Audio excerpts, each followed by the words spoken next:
And those who are courageous to speak against their ills will suffer the fate of being arrested and imprisoned, because the police, the judiciary, everybody is being abused to advance or aid the agenda of those who are in government. Welcome to Zambia Today Television, where stories unfold.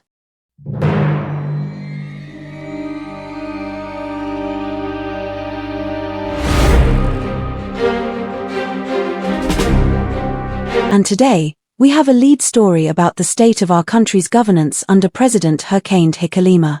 Has Zambia truly become a laughingstock? And what does it mean for the future of our democracy? Chakukola chimbala chakukola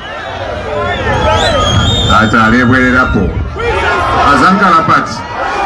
azankalapati.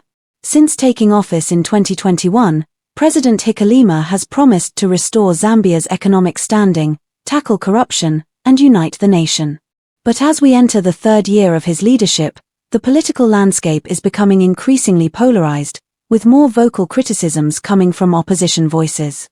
Today is predictable when when a PF member is arrested. You know that, and those who are critical to this government, when they are arrested, you know they will be presented to a particular court in the sub-court. You know that when their matter goes to the High Court, there is a system, for example, in Lusaka, that guarantees that when a matter that involves Patriotic Front and other opposition political parties, it will move to a certain named judges who, when that matter goes, you even know the outcome. The predictability of the outcome of these cases are on the basis that we know these are inclined towards advancing the agenda of those who are in government today, the UPND.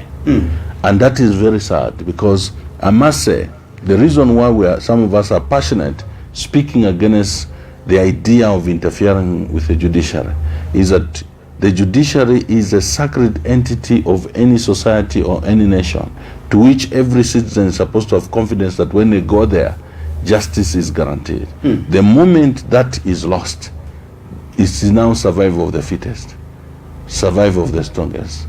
So you are pushing citizens to get into the street to sort out their issues, because when they go to court, they know they will not get anything.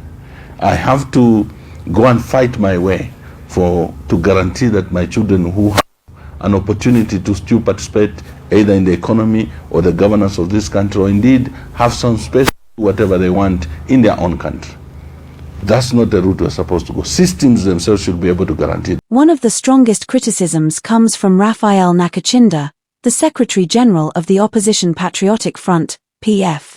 In a recent television appearance, Nakachinda made a bold statement accusing Hichilema's administration of turning Zambia into a laughingstock and undermining the very institutions that should be serving the people of Zambia. The president has said you used Mingarat against the opposition.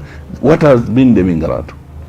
Interfering with the operation of the opposition political party, sponsoring a splinter group, having people through the shenanigans of the police and everybody to try and stage a coup, staged and supported and sponsored by the state themselves, having the police to protect and get people to undertake a fraudulent or criminal enterprise with their protection.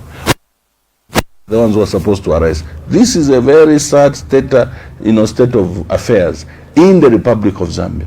In 60 years down the line, we are not expected to degenerate to these levels. It was expected that 60 years after independence would have refined our governance system, would have actually refined and polished our politics and democracy, so that we become a shining star. Having been a pioneer from 1964, we were pioneers in being in the front, among the frontline states in terms of fighting for the liberation of the continent. Dr. Kaunda was one of the highly respected statesmen on the continent because of the role he played in the liberation struggle. Dr. Chiluba and his team were, pioneers of the reintroduction of democracy on the continent. I mean, when it comes to the economic structure of this, of our country, we became a model on many fronts. Ask Venon Mwanga how many countries he has been privileged to be requested as a resource person to structure governance institutions. Arabia at some point was even more or less seconded by the UN to actually be an interim leader of Namibia because of the fact that Zambia was a shining star in the SADC region and on the continent of Africa. Today we are laughing stock, and you and me must be concerned, and those who are watching us this particular. His accusations center around the claim that the ruling United Party for National Development, UPND, is using its power to control key state institutions such as the judiciary, law enforcement, and the media. Now we are having lower courts refusing to have people to go to higher courts. Even when it comes to matters, for example, that do not bother on taking people's liberties away. We had the Mama Esther Lungu's case, where, first of all, before the High Court, she was denied to cross-examine witnesses. She was denied to bring other witnesses to come and testify.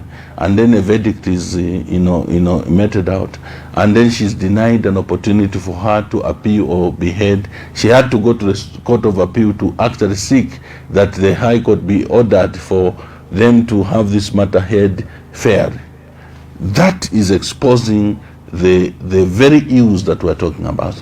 And therefore, my appeal this evening will be to all of us Zambians, because the people that are in the judiciary come from from us within our society, those who are in the police, those who are in all these institutions.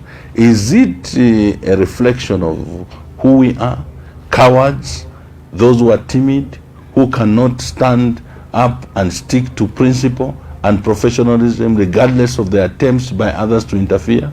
Who are the men and women, noble men and women in the judiciary, in the police, in all these institutions, who can say, I would rather keep a good name and maintain my integrity than succumb to the interference of politicians and those who are elites, who may not tomorrow be able to be stand with me as I account for the misdeeds and things that I may have done, influenced by them, but I had the opportunity to make a judgment or decision whether I can go by their suggestion or not. In a healthy democracy, institutions like the judiciary, police, and the media must be impartial, acting in the interest of the people, not in favor of a political party.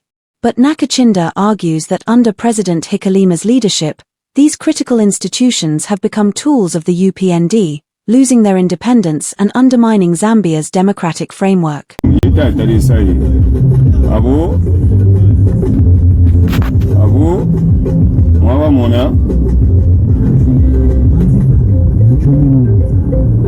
Thank you for joining us on Zambia Today Television, where stories unfold. Keep you informed on all the issues that matter most. Be sure to subscribe to our channel